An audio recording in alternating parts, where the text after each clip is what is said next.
Ba yung state witness sa witness protection program At saka yung restitution. magkaiba yun eh. Tsaka yung pagsosoli muna ng ari-arian ba Yes, oo. bago ka tanggapin ng DOJ na maging bahagi ng witness protection program. Nasa linya po natin, National President, Integrated Bar of the Philippines, expert Attorney Alan Panolong. Attorney Panolong, Igan at Connie, magandang umaga po. Good morning po. Attorney. Assalamualaikum warahmatullahi wabarakatuh. Good morning po, Igan. Good Opo. morning, Connie. Good morning po. Good morning sa ating mga tagapakinig. Para po mas lalong maunawaan ng publiko, pati kami na rin dito sa nagaganap na hearing, nauwi po dun sa pagiging state witness ng ibang resource person, maging mga senador, nag-aaway nga sila.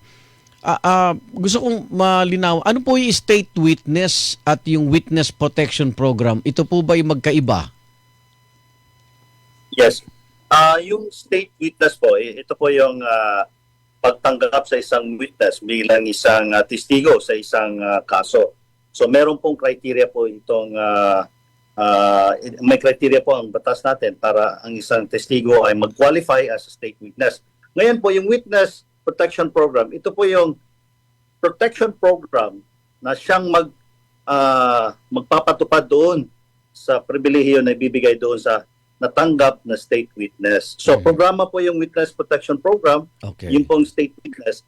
Ito po yung testigo na kung saan ay nag-a-apply siya bilang isang testigo sa isang kaso. So yun po yung Pero requirement kakaiba. requirement to ba, Attorney Panolong, na magsoli ng ari-arian daw nung testigo para matanggap siyang state witness? Opo. Kasi isa po sa mga criteria pag nag-apply po ng isang tao bilang isang state witness.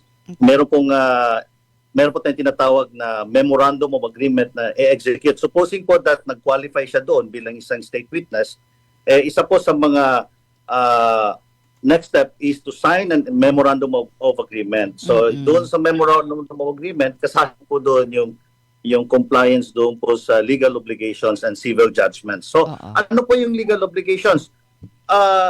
Kung makikita natin yung mga sinususpect na kasama dito sa scam na to, ay marami po sa kanila ang nagsiamina na kung saan sila ay may partisipasyon doon sa kickback. In fact, meron pong mga allegations na kung saan na sila ay talagang tumanggap ng pera. So bilang sinseridad, para po ma-operationalize yung kanilang pagiging state witness, kailangan po nilang isauli kung ano man yung because that is an obligation under the law. Okay. So marami pong interplaying principles involved nito. Isa na po dyan yung the principle of unjust enrichment. Ibig sabihin, kumita ka, nag-enjoy ka ng isang benepisyo na hindi naman karapat-dapat dahil ito ay isang tulad nga ng hindi tumugma sa sweldo mo, ganun. Yes. So kinakailangan mong isauli yun. Okay. So magkaiba po yun sa civil judgments. Yung civil judgment, yun naman po meron po tayong tinatawag na threefold liability rule, especially for a public officer. Kung halimbawa, pag government employee ka, kinasuhan ka po ng gobyerno, meron po tayong tawag na threefold liability rule. Yung una, yung administrative. Kung mapapansin po natin, si Secretary Vince Hison, nung umupo po siya, dinismiss niya yung mga talagang may solid siyang ebidensya. So that is an administrative aspect. Pangalawa po is yung criminal. So yung criminal aspect po, like kung kakasuhan po ba siya ng magre-recommend po ng ICI o yung Independent Commission of the Infrastructure, kakasuhan po ba sila ng kaukulang kaso? Plunder, Plunder law. Yes, yung RA 7080. So that is a criminal aspect. So yung civil naman po, kung ano po yung mapapatunayan na talagang siya ay kumuha, tumanggap ng anumang benepisyo doon sa illegal or irregular na government contracts, talagang kinakailangan po isa sa uli niya yon. So magiging civil judgment po yon. Pero ito, para lang dun sa mga nagtatanong, meron ba daw exact eksakto na siguro provision, section po sa Republic Act natin na nagsasabi talaga na before yung witness na mag-provide po ng kung ano man, magsasaoli. Kasi yun ho yung sinasabi ni Senator Marcoleta, wala daw talaga, pinipilit niya. Pero ang sinasabi naman ho ng ilang mga team bulalo natin dito nakikinig, meron daw Section 5 of Republic Act 6981. Yun ho ba yun? Eksakto? Attorney? Yes, yun nga po yung na-mention ko. Yun nga yun. Yes. Oo. So yun yun, nga po yung na-explain ko kanina, yung legal obligations yun. So or para lang ho, civil. ipapadala daw niya kasi kay Senator Marcoleta, Republic Act 6981. Okay, so bukod po doon daw ay may civil code din daw At saka na kung meron din daw article sa civil code, sir, na nagsasabi na talagang kailangan magsaole kung in good faith yung witness. Attorney? nga po yung kanina, yung article, yung po yung nabanggit ko kanina, yung article 22 and 23 of the At saka 1157 Legal daw. Code of the Philippines. Ito po ay ito po ay yung principle ng unjust enrichment. So okay. kung tumanggap ka po ng isang tao ng isang benepisyo, no, tulad ng pera na yon na hindi naman talaga siya karapat-dapat tumanggap doon dahil procedure of the crime nga yun eh. Aha. So kinakailangan po is ikalit niya po yun. So marami Okay. naman pala. Eto, ano ang pagkakaiba? Attorney, ano ang dapat? Ako ba bilang state witness, isosoli, ganito, para mas malinaw. Yung pagiging state witness ko ba at pagsoli ng ari-arian, habang ako'y nag-a-apply, magsosoli, o pag ako'y naging state witness na? Before Bago nakalagay. ako magsoli. Kailan ho ba yung pagsosoli? Una po muna, Igan, liwanagin natin. Sige. Ang ito pong application for state to become a state witness is sa pangangalaga po ito ng Department of Justice. Opo. So ang Department of Justice po, sila po yung magbibigay ng rekomendasyon kung yung isang testigo o isang witness ay pwede ba siyang mag-qualify as a state witness. Ngayon, i-evaluate niya ngayon yung application to become a state witness ng isang tao. So kapag na-evaluate po nila yon, part po sa evaluation no, kasi mag-execute siya ng form, is a sworn statement. Kasama po doon yung, pagkatapos po noon is mag-execute sila ng memorandum of agreement. Yung duties and responsibilities po ng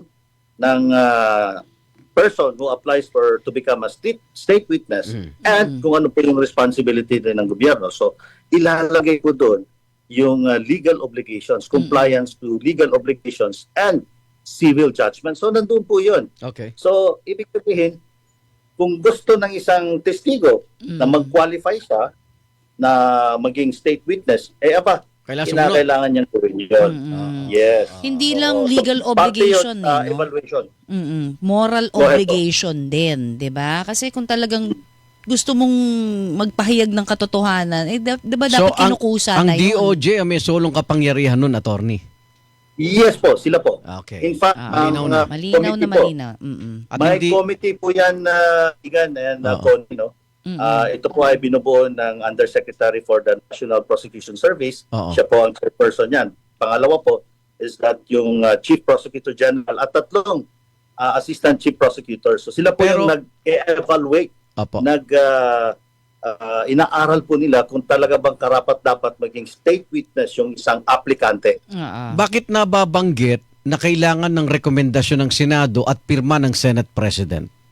Okay. Di ba? Ganito po yun. Okay. Ganito po yun. Yung pong nabanggit ko na discussion kanina is yun po yung mga testig or witness na nag-a-apply doon sa mga pending criminal cases. Pwedeng sila ay nakakaalam mismo doon sa nangyayaring krimen or parte sila doon sa krimen. Ngayon, maganda yung tanong mo, Igan. Yung pong mga nagte-testify doon po sa Kongreso, may separate procedure po yun. Okay. So ngayon, ang Speaker of the House of Representatives or the Senate President will have to recommend before the Department of Justice kung itong aplikante ba to ay pwede maging Okay. Yes. So kasi ang nangyayari po ngayon sa sa Kongreso natin, sa House of Representatives at doon po sa Senate, is that nagkakaroon po sila ng parallel investigations on these anomalies. Opo. So ngayon, meron pong lumalabas na mga resource persons na nakikita nila na pwede siyang maging state witness. Pero para maging eligible for a state witness, kailangan may recommendation po yung Ayun. Speaker of the House. Parang Kung ito endorsement. kung ito ay ginagawa sa House of Representatives or the Senate President, kung ito po ay ginagawa, ang investigation po Sa ay Senado. sa Senado. Kung without the recommendation nitong Congress, dumiretso akong DOJ at mag-apply, pwede rin. Kung ang Hindi, Senado... DOJ na kunyari, mismo. hindi ko na kailangan ng recommendation ng Senado o ng Kamara. ng Kamara at dumiretso na akong mag-apply sa DOJ. Posibilidad din ba yon?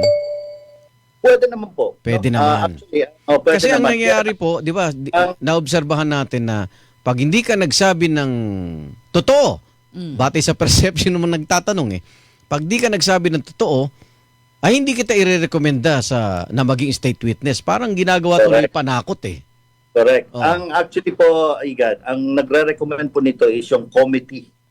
So, Committee. since ang committee po ngayon na nag-hear ng investigation sa Senado at sa House of Representatives, Kamara de Representantes, is yung Blue Ribbon Committee. Apo. Ito po ang nagre-recommend doon sa Senate President or sa Speaker of the House. So, upon the approval of the Senate President or the Speaker of the House, saka po yan gugulong yung application, pupunta doon sa DOJ. Okay. Eto. So, Mare, tingnan tanong mo. po yung sabi nyo, pwede Sige. bang dumiretso? Pwede. Okay. Pwede, wala naman pong kanyan. Kaya lang, pag dumiretso ka, hindi mo na-follow yung proseso, baka ma-deny lang siya ng Ayun. Department of Okay. Attorney, sundan ko lang kasi nakikita ko, itong mga nag-a-apply for pagiging state witness, Mare, Attorney, sila'y kabahagi ng anomalya ng korupsyon pag ikaw ba'y naging state witness, absuelto ka ba sa kaso ng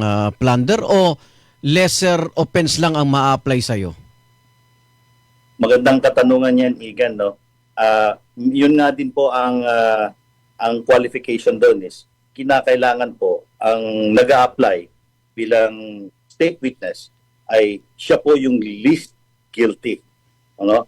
So, kung halimbawa, yung nag-a-apply po, base po doon sa factual circumstances, isa po siya sa principal author. Aba, malamang ma-deny po yan ng Department of Okay. Justice. Ayun. Dahil sabi sa batas, dapat yung nag-a-apply, siya yung pinaka-least guilty. Hindi At siya yung most yung guilty. testimony niya, yung testimony niya is yun lang po yung direct evidence na pwedeng ma-establish, no? At pwedeng ma-establish at saka kinakailangan there is an absolute necessity doon sa testimonya niya. Okay. So para po go ahead, ma'am. So attorney, doon po sa mga ating naririnig sa mga testimonya nito pong nasa DPWH contractors, sila kasi yung mag-a-apply at gusto makapag-apply po nito sa witness protection may nakikita ba kayo na talagang pupwede either of them na pumasok po o talaga simply lahat sila ay hindi naman least guilty dito sa usapin na ito? Kasi may mga may mga kumbaga sariling opinion na si Senator Lacson, ganun din po si Senator Marcoleta at iba pang mga senador ukol po sa kanilang mga testimonya. Kayo po sa IBP, anong tingin po ninyo? Ayaw po natin pangunahan na ano lang po. Department of Justice, no? Kasi Hindi, pero sa mga nabanggit lang po, baka meron namang papasok. Hindi naman tayo magbabanggit kung sino diba? Baka lang meron. Meron ba kayo nakikita? Para sa akin yung partisipasyon nila sa krimen napakalaki. Puro sila principal Kumbaga kung titingnan mo one is a co-conspirator So all of them are co-conspiring in the crime. So paano mo papayagang yung isang malaking player doon or actor doon sa alleged crimes ay involved. Mm. Parang hindi ho ata tugma yun. Mm. Ayun po ay pananaw namin. Okay. Pananaw ko po yun, no, bilang Yes. isang abogado. Kasi Okay. Mare, pwede hong magkakaiba ang aming pananaw. Of course, No, base opo. po sa facts. Napag-uusapan lang Okay. naman dahil may kanya-kanya tayong tsaka, opinion. Mare, ito palang IBP, magkakaroon ng mahalagang papel sa ICI. Yes. Tama ba, Atty. Panolong? May MOA na kayo? MO, oo. Opo. Bago, in fact po, Igan and Maring Connie, bago po lumabas yung creation ng Independent Commission of the Infrastructure, ang Integrated Bar of the Philippines po, no, through the 27th Board of Governors, nagpalabas po kami ng isang resolution na kung saan bumuo kami ng Good Governance Council. Ang purpose nito is mag-conduct kami ng sarili naming investigasyon base doon sa makakalap namin mga ebidensya dito sa mga usaping scandal na to, no?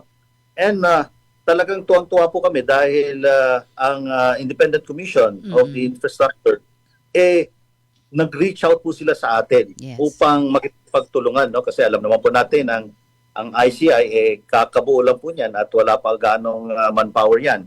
So marami po tayong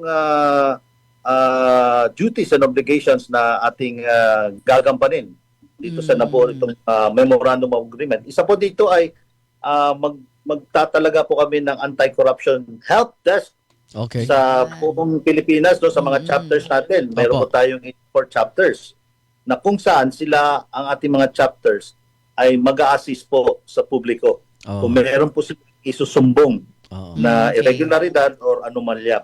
Ayan. Tungkol po sa government-funded infrastructure projects. Projects. Ayan. Okay. Alam nyo, Atty. Panolong, Malaking tulong kayo. ang nakikita kong least guilty na binabanggit mo o hindi most guilty, sina Peng, sina Paul, ito yung mga tauhan ng senador, ni congressman, baka sila ang pwedeng magbigay ng testimonya, no? Oh, dahil- Patawag na yun. Naibigay lang sa kanila. Sila tumanggap eh. Oo, Oo. sinasabing umano'y obligasyon. Atty. Panolo, maraming salamat Thank po sa you. paglilinaw ng mga isyong yan. Salamat po. Ayan. So, maraming salamat din, Igan and Tony, sa pagbibigay oras, no, sa IBP para madinig niyo po kung ano po yung ating stand patungkol dito sa itong usaping Flood control project. Yes. Katiwalian. Ay, attorney, Tapos, pagdadasal po namin kayong maging matagumpay, 'di ba? Dito po sa inyong tama. MOA with ICI. Salamat Ingat po. pong marami. Ingat po kayo. maraming salamat po. Mabuhay po tayong lahat. Mabuhay ang Pilipinas. Paglaban Atty. natin. Alan Panolong, National President po ng IBP na may MOA sa ICI. Ibig sabihin, Integrated Bar of the Philippines, IBP, may MOA, Memorandum ICI. of Agreements sa Independent Commission on Infra. Infrastructure. 9:52 na! One-on-one! Walang personalan. Magbabalik kami dalawang state witness. Kinikilingan, walang pinoprotektahan.